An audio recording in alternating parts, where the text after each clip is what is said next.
සුබ සන්ධ්‍යාවක් මගේ යාළුවෝ ඔක්කොටම. අද අපි ඔන් කරලා තියෙනවා TechFine 3 in 3 out 10 kVA unit එකක්.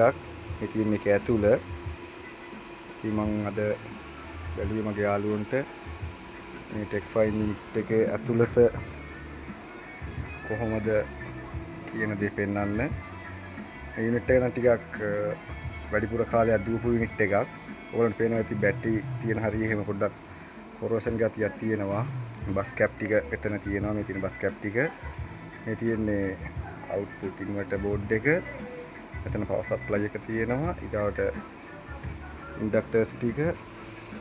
මේ තියෙන්නේ බස් බෝඩ් එක. මේකේ ඇතුලේ මේ හරිය තමයි චාර්ජරේ තියෙන්නේ. මෙතන මේ ඔයගොල්ලෝ හීට් සින්ක් එක පේන්නේ පොඩි හීට් සින්ක් එක තමයි චාර්ජරේ. ඊට මේක බැටරි 16 සෙට් දෙකක් වදින යුනිට් එකක්. මේක බැටරි 16 නුත් ඔන් වෙනවා.